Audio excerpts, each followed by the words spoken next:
नमस्कार श्रोते हो. श्राव्य कथा मराठी या चॅनलवरती आपले सहर्ष स्वागत आहे.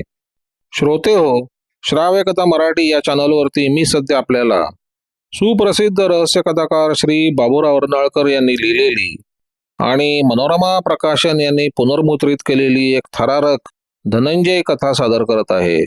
कथेचं नाव आहे सैतानाचे साम्राज्य. या कथेचा पुढील भाग आठवा. बाबूजी, दुसरा दिवस उजाडला तरी नंदकुमारचा पत्ता नाही, छोटू म्हणाला. ते दोघे सकाळचे चहापान करत बसले होते. त्यानं नागनाथकडे जावं असं मला काही वाटत नव्हतं, पण तो ऐकेना म्हणून तुम्ही त्याला पाठवलं. नागनाथची टक्कर देण्याइतका खंबीरपणा नंदकुमारात नाही. त्याच्याकडून अद्याप बातमी नाही म्हणून इतकं घाबरायला नको. कदाचित तो इथे येण्याची संधी बघत असेल. दुपारपर्यंत जर तो आला नाही तर मी स्वतः नागनाथकडे जायचं ठरवलंय. तुम्ही स्वतः जाणार? होय. त्याचा चांद हरवलाय, त्याला शोधून काढण्याची कामगिरी पत्करायला तयार आहे असं सांगण्यासाठी मी त्याला भेटेन. पण चांद परत आला असेल तर? तो तर असणारच. किंबहुना तो नागनाथच्या घराबाहेर गेलाच नसेल. पण त्याच्या इथे जायला तेवढं निमित्त पुरे आहे. 12 वाजेपर्यंत धनंजयनी वाट बघितली. तेवढ्या वेळात छोटू गुलाबला भेटून आला, पण तिलाही नंदकुमारचं काही माहिती नव्हतं. बरोबर 12:15 वाजता धनंजय नागनाथकडे जाऊन धडकले. हो हो हो, माझं केवढं भाग्य. त्यांना पाहून हसत नागनाथ म्हणाला. पुढे होऊन त्यांना शेकहँड केला आणि म्हणाले, हो या, आत या ना. तुम्ही येथे यावं हा एक मोठा योगायोग म्हणायचा, कारण मीच तुमच्या भेटीला येण्याची तयारी करत होतो. तुमचा चान अजून बेपत्ता आहे तर? धनंजयांनी तिथल्या एका कोचावर बसत म्हणाले. त्यांच्या अगदी शेजारी बसून नागनाथ म्हणाला, मी तुमच्या इथे आलो त्याच रात्री आपलं तोंड लपवत चांद परत आला. तो मूळचा मलाया देशाचा रहिवासी. त्याचा एक मित्र त्याला भेटला आणि त्याला जेवायला घेऊन गेला. तिथे त्याला कोकेन दिलं. 24 तास गुंगीत चांद पडून राहिला होता. सध्या मादक द्रव्यांचा व्यापार मुंबईत मोठा तेजीत दिसतो, पण पोलीस काही करत नाहीत. त्या व्यापाराच्या मागे एक मोठा कारस्थानी माणूस आहे असा मला संशय आहे. जेव्हा तो सापडेल तेव्हा त्याला उलटा टांगून जिवंत जाळला पाहिजे. या मादक पदार्थांमुळे गुन्हेगारांचा उन्माद चढतो. तो तुमच्या तावडीत लवकर सापडो, नागनाथ म्हणाला. पण धनंजय, तुमच्याकडे एक काम सोपवायचं होतं. तुम्ही मोकळे आहात की त्या दिवसासारखे कामात गडलेले आहात? तुमचं काम करायला मी तयार आहे. सांगा. ते माझ्या नव्या सेक्रेटरी संबंधाने आहे. नोकरीला राहून 4 दिवस झाले, तेवढ्या अवधीत त्यांच्यावर माझा अतिशय लोभ जडला होता. काल बुधवारी 1 तासानं परत येतो म्हणून जो तो बाहेर पडला, तो अद्यापही आलेला नाही. नाव काय त्याचं? नंदकुमार. मी तुम्हाला त्याचा फोटो दाखवतो. धनंजयाने तो फोटो निरखून बघितल्यासारखं केलं. धनंजय, नंदकुमारला शोधून काढाल ना? मला त्याच्याबद्दल फार काळजी वाटत आहे. पण असं तर नसेल तो कोणा पोरीच्या मागे लागून भटकत असेल आणि मी निष्कारण त्याची चिंता करत बसेन? या आजकालच्या तरुणांचं काही लक्षण खरं नसतं. नागनाथ, काही काळजी करू नका. तो जर जिवंत असला तर 24 तासाच्या त्याचा शोध लावीन. त्याच्याकडे रोखून पाहत नागनाथ म्हणाला. असं? त्याच्या नजरेला नजर भिडवत धनंजय म्हणाले. होय, तसंच. नंदकुमार जेव्हा शुद्धीत आला तेव्हा आपली जीभ अगदी कोरडी पडली असून शरीरातील सर्व शक्ती नाहीशी झाली असं त्याला वाटलं.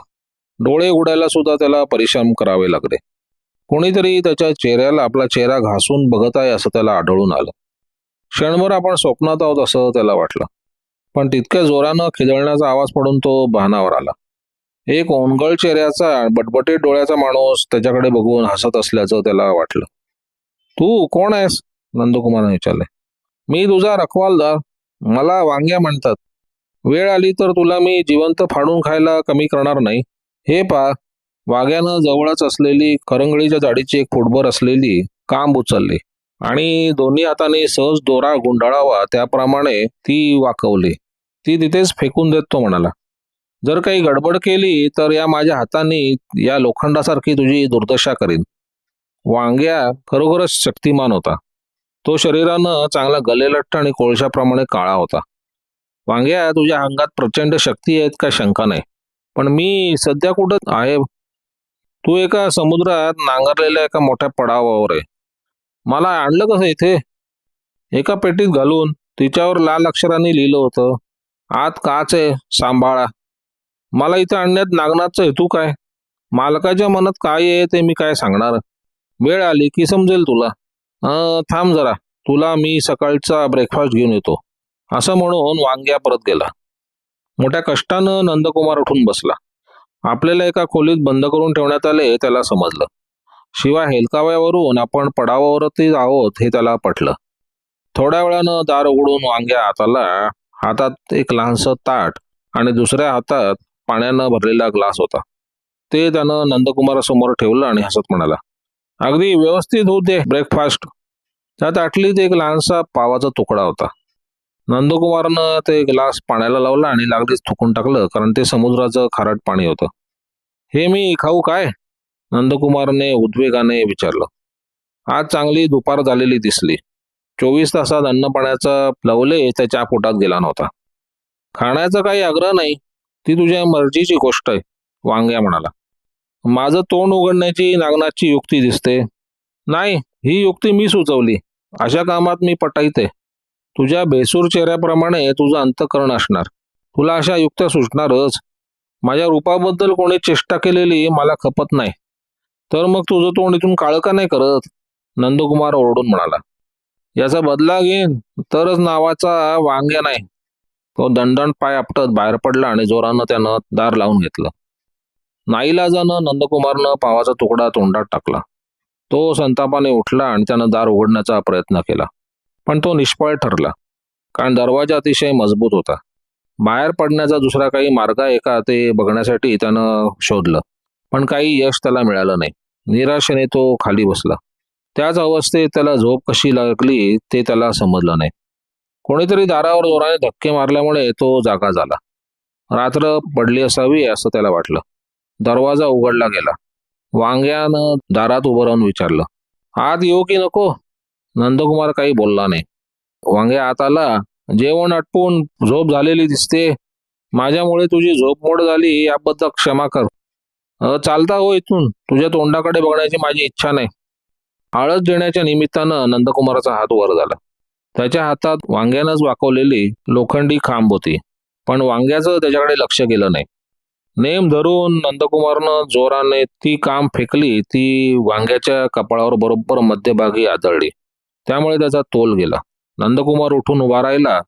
तोच वांग्यानं स्वतःला सावरून रागानं दातोट खात तो नंदकुमारावर धावला. त्याच्या कपाळावर झालेल्या जखमेतून रक्त गळत होतं. वांग्यानं नंदकुमारवर तुटून पडून त्याची गर्दन पकडली. लोखंडीच्या कांबीप्रमाणे तो आपला गळा पिळवडून टाकणार हे नंदकुमारने जाणले. आता एकतर वांग्याचा जीव घेतला पाहिजे किंवा स्वतःचा दिला पाहिजे हे त्याच्या लक्षात आलं. त्यानं चपळाईनं वांग्याच्या डोक्यावरचा रुमाल ओढला आणि त्याचाच वेढा त्याच्या लठ्ठ मानेला देऊन दोन्ही हातांनी तो जोरात ओढला. वांग्यानं नंदकुमारचा गळा दाबायला सुरुवात केली, पण त्याच्याच गळ्यात फास बसताच त्याची पकड ढिली पडली.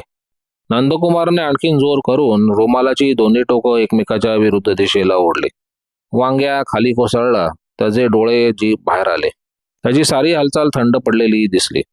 नंदकुमारला त्याबद्दल जरासुद्धा खंत वाटली नाही, कारण वांग्या जो रागानं इतका बेभान झाला होता की त्यानं खचितच नंदकुमारचा जीव घेतला असता.